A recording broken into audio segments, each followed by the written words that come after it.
Mobile অ্যাপসের মাধ্যমে ছড়িয়ে পড়েছে অনলাইন জুয়া। অনেক তরুণ আসক্ত হয়ে সর্বশান্ত হয়েছে এই জুয়ার নেশায়। মোবাইল ব্যাংকিং এর মাধ্যমে দেশের টাকা পাচার হচ্ছে বাইরের বিভিন্ন দেশে। অনলাইন জুয়া নিয়ে খান মোহাম্মদ আব্দুল্লাহর ধারাবাহিক প্রতিবেদনের আজ দেখুন প্রথম পর্ব। এই ব্যক্তির নাম রায়হান হোসেন। পরিবার পরিজন নিয়ে থাকেন চট্টগ্রাম শহরের মুরাদপুর এলাকায়। ব্যবসা বাণিজ্য করে পরিবার নিয়ে সুখে শান্তিতে দিন পার করছিলেন তিনি। গেল 2021 সালের শেষের দিকে একটি ওয়েবসাইট লিংকের মাধ্যমে সন্ধান পান জি-টুইন নামক জুয়ার অ্যাপসের। তখন থেকেই জড়িয়ে পড়েন অনলাইন জুয়াতে। কিভাবে টাকা ডিপোজিট করা হয় এই প্ল্যাটফর্মে জানান রায়হান। প্রথমে ক্রোমে যাব, যে আমি ক্রোমে গেলাম। ক্রোমে গিয়ে এখানে আমার একটা আইডি আছে, অথবা যারা আইডি নেই, যারা নতুনভাবে ঢুকে এরা নিবন্ধন করে। যেহেতু আমি নিবন্ধন আগেই করে ফেলছি, যখন আমি প্রবেশ করলাম, এই যেখানে আমার আইডির নাম দিতে হবে। যেমন আমার আইডির নাম দিচ্ছি। ইন্টারনেট করাটা হয় যে যখন আমি ধরুন বিকাশে আমি এখন পেমেন্ট করব, ঠিক আছে? তো আমি বিকাশে গেলাম, এখানে আমার সিলেক্ট করতে হবে, আমার নাম্বার দেওয়া আছে। এই যে 86 নাম্বার থেকে আমার টাকাটা দিতে হবে, পাঠাতে হবে। যেমন আমার বিকাশ নাম্বার থেকে এখন টাকাটা আমি এখানে ঢুকাবো। যেমন ধরুন আমি এখানে এখন 500 টাকা ঢুকাবো। এই ব্যালেন্স দিলাম, এই ডিপোজিটে দিলাম।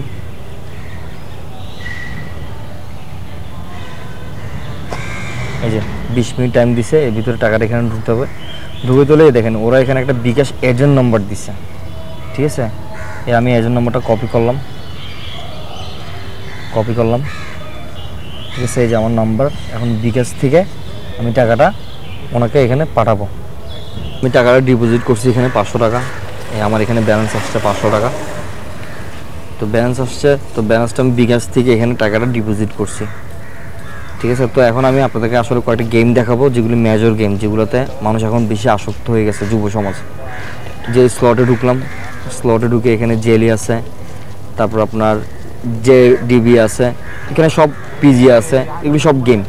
জাস্ট আমি জেলিতে ঢুকবো। এই জেলিতে ক্লিক করলাম। ক্লিক করার পর দেখেন এখানে সব গেম আসবে। শোমোর গেম আসছে, শোমোর।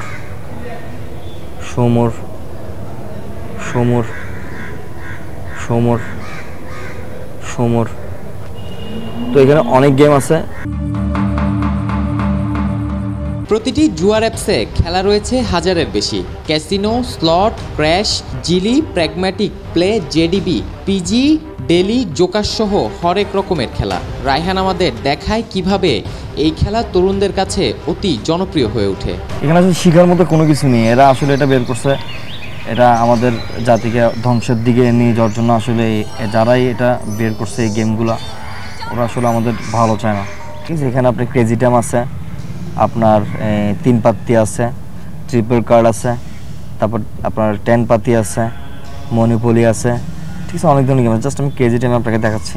এখন আপনি কয় টাকা এখানে মেরেছিলেন? আমি এখানে 160 টাকা মারছিলাম। আচ্ছা, রিটার্ন কত আসলো? 40 টাকা। আচ্ছা, তাহলে এভাবেই আসলে লসটা শুরু হয়? লসটা এভাবেই শুরু হয়।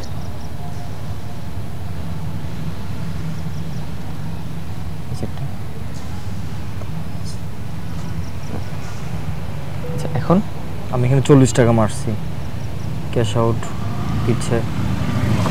এখন আমি 33 টাকা নিয়ে বেরিয়ে গেছি, 38 টাকা নিয়ে বেরিয়ে গেছি, ঠিক আছে? টাকাটা চলে যাবে। এভাবে করে প্রথম গেমসটাতে আপনাকে দিবে, আপনাকে আরও দিবে, কিন্তু যখন আপনার থেকে নিবে তখন আপনাকে শেষ করে দিবে। এভাবে আমরা আসলে প্রতিনিয়ত আমরা এই ক্যাসিনোতে আসক্ত হয়ে আমাদের মানে পরিবারকে ধ্বংস করে দিচ্ছি, সমাজকে ধ্বংস করে দিচ্ছি। আমরা আসলে নিজেদেরকেও ধ্বংসের পথে নিয়ে যাচ্ছি আমরা এই গেমসের কারণে। শিক্ষা জীবনে থাকা অবস্থায় আসক্ত হয়ে পড়েন অনলাইন জুয়ার গেমিং সাইটগুলোতে। প্রথম টাকা ডিপোজিট করে বেশ লাভ হতো রায়হানের। তবে ধীরে ধীরে তার এই লাভ পরিণত হয় বড় লসে। 2021 সালের ফার্স্টের দিকে, মানে 2022-এর লাস্টের দিকে আমি এই অ্যাপসের একটা লিঙ্ক পাই। তো লিঙ্ক পাওয়ার পর আমি তখন এখানে প্রবেশ করি লিঙ্কে। তখন এখানে আমি ওদের সাইডে একটা আমার অ্যাকাউন্ট খুলি।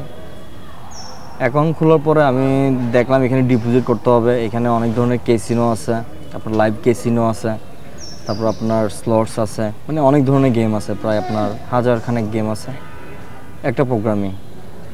আমি প্রথম এত কিছু বুঝি নাই, তো আমি ওইখানে আমার অনেক ডিপোজিট করি। তো ডিপোজিট আপনার যখন তখন আপনি 300 থেকে 20,000, 25,000, 30,000 পর্যন্ত ডিপোজিট করতে পারবেন, এবং কার্ডেও টাকা ঢোকানো যায় মাস্টার কার্ড থাকলে। তো আমি প্রথম বিকাশ নগদে আমি এরকম টাকা ডিপোজিট করতাম। প্রথম ওরা আমি 1,000 ঢুকাইলে 2,000 ঢুকাইলে ওরা লাভ দিত কিছু, 1,000-1,200 লাভ থাকতো। প্রথম এরকম দিয়ে যখন আমি এটাতে অনেক বেশি ডিপোজিট করি, অনেক বেশি হারতে থাকি, তো এক পর্যায়ে আমি শুধু হারতেই থাকি। ওরা মানে এই বেটিং সেন্টার থেকে আমার থেকে টাকাই নিচ্ছে। আপনার যখনই ডিপোজিট করতেছি দেখা যাচ্ছে যে আমি কোনো গেম পাচ্ছি না বা কোনো ওই খেলায় পাচ্ছি না। তো এটা পরে আস্তে আস্তে আমি এমনভাবে আসক্ত হই, প্রায় আমি অনেকখানি ডুবে গেছি। ঠিক আছে, আমি স্টুডেন্ট লাইফ থাকা অবস্থায় আমি এই গেমসটাতে আমি আসক্ত হয়ে যাই। তো আসলে আমি এখন বর্তমানে এই গেমসের থেকে অনেক দূরে আছি। আমি এখন বুঝে গেছি যে আসলে এটা একটা সাইবার ক্রাইম।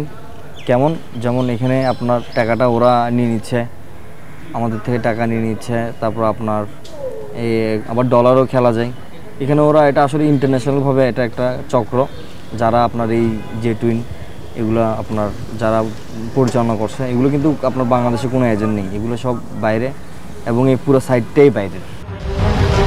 শুধু রায়হান নয়, তার মতো লাখো তরুণ আসক্ত এই নেশায়। অতি দ্রুতই আইনের কঠোর প্রয়োগ করে এইসব জুয়ার সাইট নিয়ন্ত্রণে আনার দাবি সচেতন মহলের। Khan Mohammad Abdullah, media express, Chittagong.